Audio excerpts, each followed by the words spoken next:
My adorable son was born from the love between my husband and me. Yet my mother-in-law spitefully comments that he isn't cute.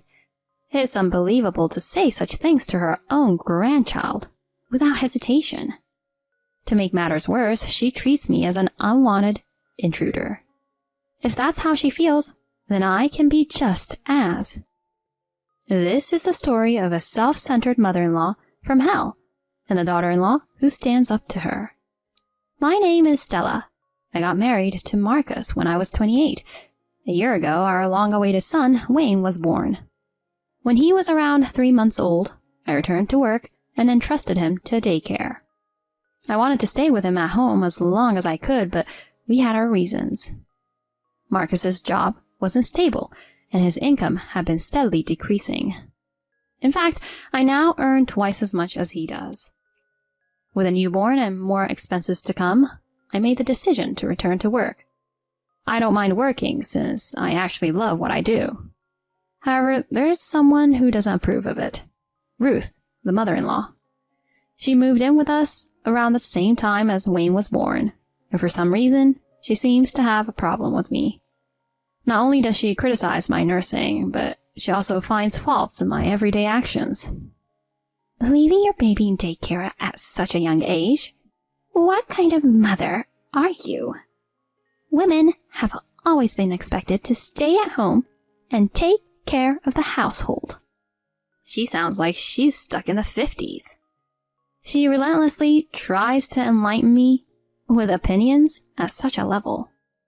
As soon as I return home from work with my son, she starts yelling. You're working this late again?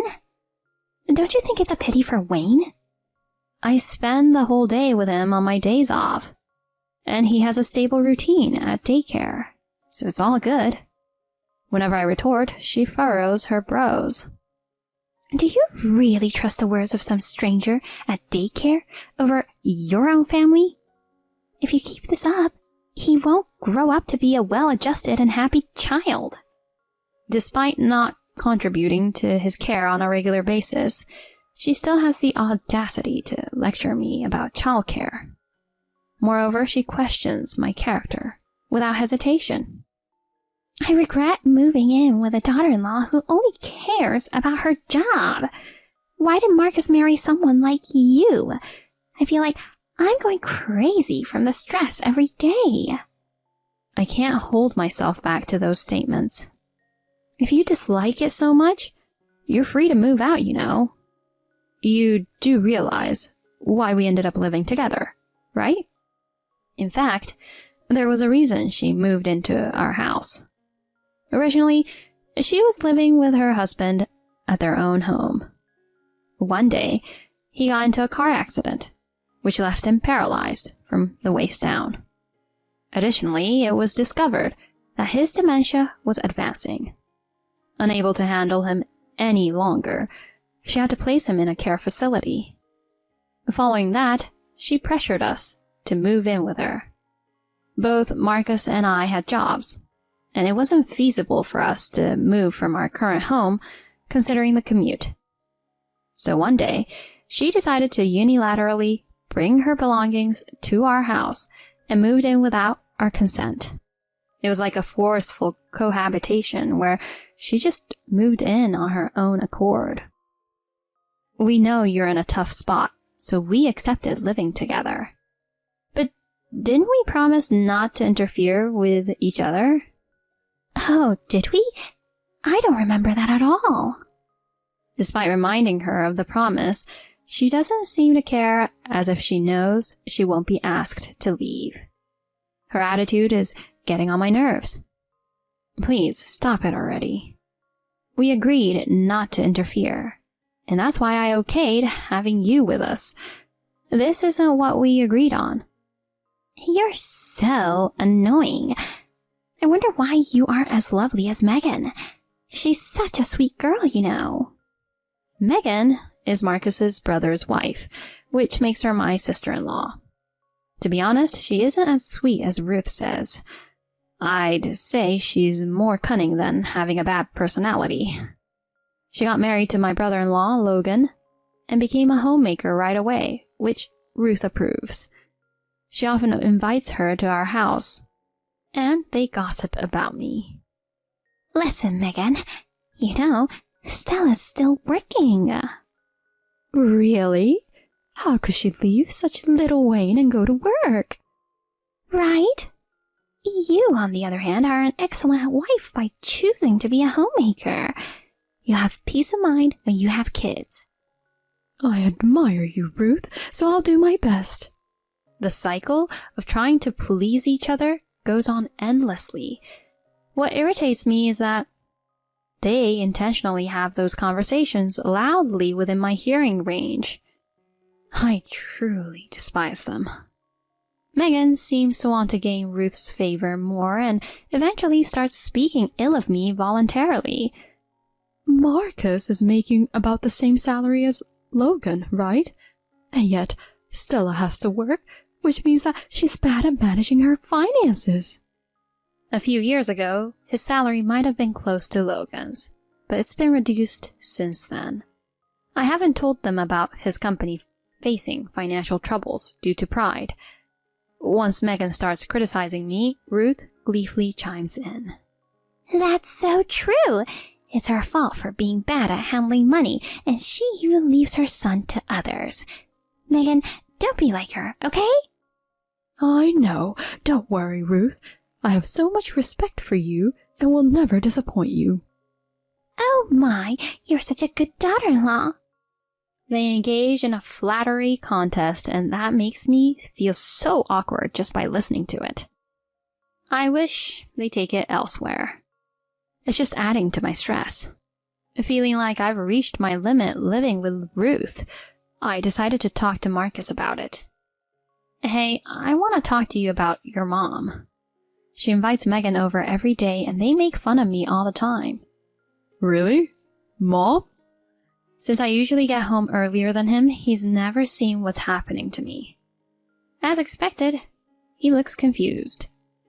Yeah, even though we promised not to interfere, she's been complaining about me working and constantly trash-talking me with Megan. I can't take it anymore. He ponders for a while, and then something unbelievable comes out of his mouth. Well, Megan gets along with her, right? So maybe you should try to get closer to her too. What? Were you even listening to me? She even questions my character, you know. How am I supposed to get closer to someone like that? When I press him, he scratches his head and says, Come on, don't get so worked up. At least try doing the same as Megan. Maybe then Mom will have a change of heart. What the heck? Are you telling me to kiss her butt? Whatever then. I was stupid to ask for help. There's no one on my side. The thought makes me more frustrated than angry. The next day, the usual taunting from Ruth and Megan continues. Just as I start preparing dinner after getting home, I hear another comment. I'm sure she's going to make another lousy dinner. She always takes shortcuts, and I really dislike that about her. This is all because she's working, isn't it? You and I would never serve our husband lousy meals. To tell you the truth, Ruth's cooking isn't anything awe-inspiring either. It's too heavily seasoned, and not that tasty. As for Megan, if she spends as much time at our house, I think her skills are nothing to boast about. While cursing them in my mind, I silently continue with dinner preparations. When Marcus returns, they visibly change their attitudes and stop bad-mouthing me. It makes him doubt what I've told him. Then an unexpected incident occurs. While I'm at work, I receive a call from the daycare. After hearing about the situation, I called Marcus and rushed home. There I find Ruth and my wailing son. What do you think you're doing, Ruth? Taking him from the daycare without permission? When I shout at her, she sighs in exasperation. She looks at me as if I'm a fool. What are you talking about? I did it for the sake of my grandson. Daycare is just a waste of money. Childcare is a mother's job after all. That's your own unreasonable belief. I entrust him to the daycare for a reason. and taking him without permission is totally outrageous. It's no different from kidnapping. Kidnapping? He's my grandson, you know. It doesn't matter. You ignored the daycare staff stopping you and took him out. That's no different from kidnapping. Even then, she just shrugs her shoulders. To make matters worse, she utters something abominable. This is ridiculous. To be honest, I find you and Wayne unpleasant to have around. If you have a problem with that, just get out of this house. It doesn't matter what she thinks of me, but she has no affection for her grandchild. I have a major warning going off inside me, especially to say that right in front of him without hesitation. It is absolutely impossible to keep living with someone like her. I'm not going to let her get away with insulting my precious son. I must protect him, no matter what. Just at that moment, Marcus comes home. I immediately open my mouth. Honey, it was her who took Wayne from the daycare. I've had enough. I can't live in the same house with her anymore. That's when she suddenly shows fake tears, playing the victim. Please, Marcus, listen to me. She called me a kidnapper. I was just picking up my adorable little Wayne. Just picking up? Her words get me fired up even more. Don't be ridiculous. You just said my son was unpleasant to have around, didn't you? And you even told us to leave. Leave where? This is our house. Are you pretending to be a good mother just in front of Marcus? Help me, Marcus. She's always bullying me like this. Seeing her cry and appeal to Marcus, everything seems utterly foolish to me. If he were to side with her after witnessing this melodramatic performance, at that moment I vow to leave this house with my son if necessary. The first to break the silence is Marcus. Well, I need to talk to Stella alone. Mom, please go back to your room. He's been taking her side, so his request leaves her wide-eyed. What are you asking me? You don't need to listen to her side of the story. I'm the one suffering through all of this. It concerns Wayne this time too. That's why as parents, she and I need to talk first. She wears an unimpressed expression throughout, but she probably doesn't want to argue with him, so she reluctantly agrees. Afterward, we talked for hours about the incident and everything leading up to it until we found a solution. A few days later, we planned to inform Ruth about the decision. Sorry for keeping you waiting, Mom. We've finally sorted things out, Marcus says with all smiles. Upon seeing him, she seems to believe that he has taken her side, and her voice is filled with joy. Really? I can finally get away from Stella, huh? Without listening to our side of the story, she's delighted. She calls Logan and Megan over and starts bad-mouthing about me, just as always. Oh, this is such a relief. Today's finally the day I can part ways with Stella. Isn't that right, Stella? I answer with a big smile, saying, Of course. In that case, get out of here quickly, and take that not-so-cute child who looks just like you. From now on, this house belongs to Marcus, Logan, Megan, and me. Bye-bye. Then Marcus, who's been quiet, slowly spoke up.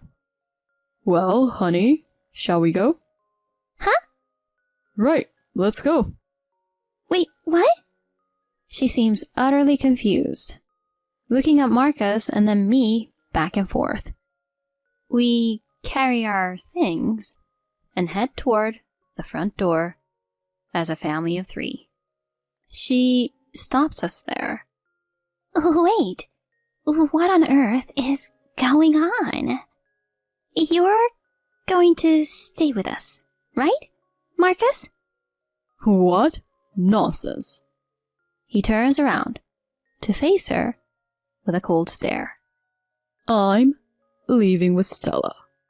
I can't put up with your baseless accusations anymore. She seems shaken, her body trembling as she slumps to the floor. Why? How can you take her side? I heard everything from the staff at the daycare. How you took him away without permission, and even cursed them out. How you've been speaking ill of Stella at the daycare too. That's... I never thought you were such a horrible person. I'm disappointed in you.